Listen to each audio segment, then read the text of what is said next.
Unified pension scheme, unified pension scheme UPS.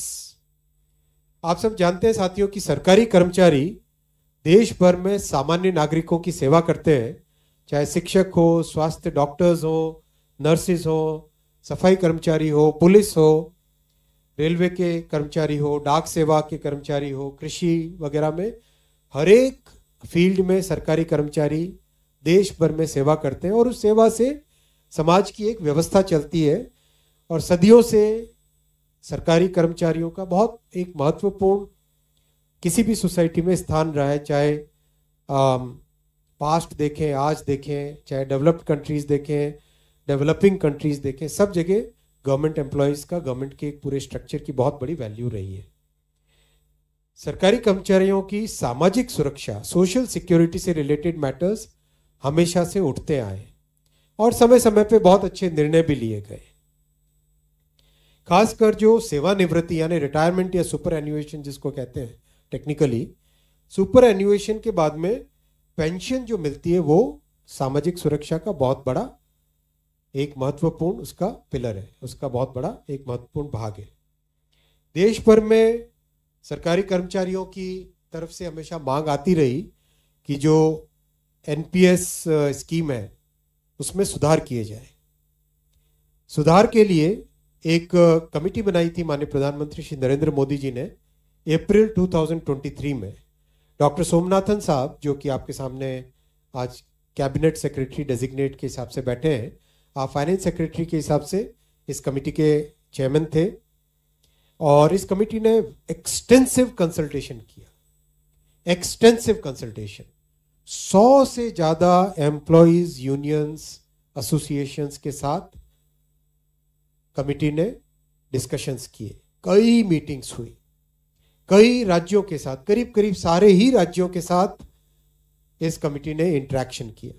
उनके राज्यों के फाइनेंस सेक्रेटरीज, राज्यों की पॉलिटिकल लीडरशिप, सभी ने अपने अपने इनपुट दिए। राज्य सरकारों के जो एम्प्लॉयज की एसोसिएशंस थी उन सब ने इंपॉर्टेंस दी।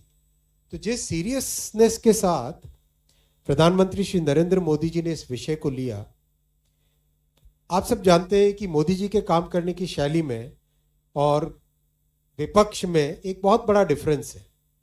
विपक्ष में केवल एक मुद्दा रख देना, केवल एक घोषणा कर देना, कुछ अनाउंसमेंट्स कर देना, वो उनकी शैली है। मोदी जी की शैली है हमेशा जो मुद्दा है उसको सीरियसली लो, उसको डिटेल में समझो, उस पर जितना पॉसिबल है कंसल्टेशन करो और उस कंसल्टेशन से निकल के जो देश हित में, जनहित में और स्टेक होल्डर्स के हित में जो विषय आए उसको उस तरह से आगे रखना। इसीलिए इस कंसल्टेशन के बाद में और साथ ही साथ जो जॉइंट कंसल्टेटिव मैकेनिज्म है सेंट्रल गवर्नमेंट के एम्प्लॉयज का, JCM, उसके साथ मल्टीपल मीटिंग्स, फिर दुनिया के कई देशों में किस तरह की स्कीम्स हैं, किस तरह के सिस्टम्स हैं, वो भी देखा।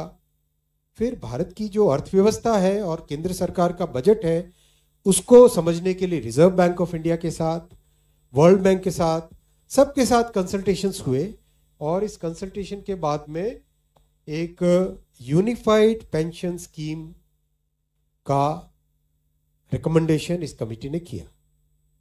और आज प्रधानमंत्री श्री नरेंद्र मोदी जी की अध्यक्षता में यूनियन कैबिनेट ने यूनिफाइड पेंशन स्कीम को अप्रूव किया है, इसको अनुमोदित किया है और ये स्कीम अभी आने वाले समय में लागू। सबसे इम्पॉर्टेंट विषय था कर्मचारियों की तरफ से कि हमें अश्योर्ड अमाउंट एक चाहिए, जो बहुत लॉजिकल और वाजिब रिक्वायरमेंट था। तो इस डिमांड पे एक मेथोडिकल वे में काम करके और एक्चुअरियल साइंसेस, जो लोग आगे का भविष्य का रिक्वायरमेंट वगैरह कंप्यूट करने का एक तरीका होता है जिसको एक्चुअरियल साइंस बोलते हैं, उनके साथ मिलके कई तरह के फाइनेंशियल मॉडल्स को प्रोजेक्ट करके और सबके साथ मिलके एक सिस्टमेटिक तरीके से 50% अश्योर्ड पेंशन, ये इस यूपीएस का सबसे पहला पिलर है। इसकी डिटेलिंग देखनी चाहिए हमें। जो ये अमाउंट मिलेगा वो रिटायरमेंट से पहले के 12 महीनों की एवरेज बेसिक पे का 50% होगा। मैं रिपीट कर रहा हूं, अश्योर्ड पेंशन का जो अमाउंट है that will be the average of basic पे ऑफ 12 मंथ्स बिफोर सुपर एन्युएशन, उसका 50% होगा। और इस फुल पेंशन के लिए जो क्वालिफाइंग एज रहे, क्वालिफाइंग सर्विस रहेगी वो रहेगी 25 ईयर्स, यानी 25 वर्ष तक अगर किसी ने काम किया है, सेवा की है, तो उसको फुल पेंशन यानी जो ये अश्योर्ड पेंशन का अमाउंट है वो मिलेगा। 25 साल से अगर कम है लेकिन 10 साल से ज्यादा है तो उसमें प्रोपोर्शनेट पेंशन रहेगी, प्रो रेटा वो पेंशन का अमाउंट बनेगा। अश्योर्ड फैमिली पेंशन, किसी भी कर्मचारी के डिमाइज से पहले, इमीडिएटली पहले जो पेंशन थी, अमाउंट था, उसका 60% मिलेगा एम्प्लॉय के, डिसीज्ड एम्प्लॉय के स्पाउस को। ये सेकंड पिलर है।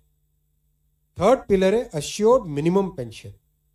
कई बार देखा कि सर्विस कम होती है और कंट्रीब्यूशन जितना हुआ है उससे एक सफिशिएंट अमाउंट नहीं मिल पाता था, और ये अपने आप में एक बड़ा विषय था केंद्र सरकार के कर्मचारियों का और एनपीएस में जुड़े सभी कर्मचारियों का।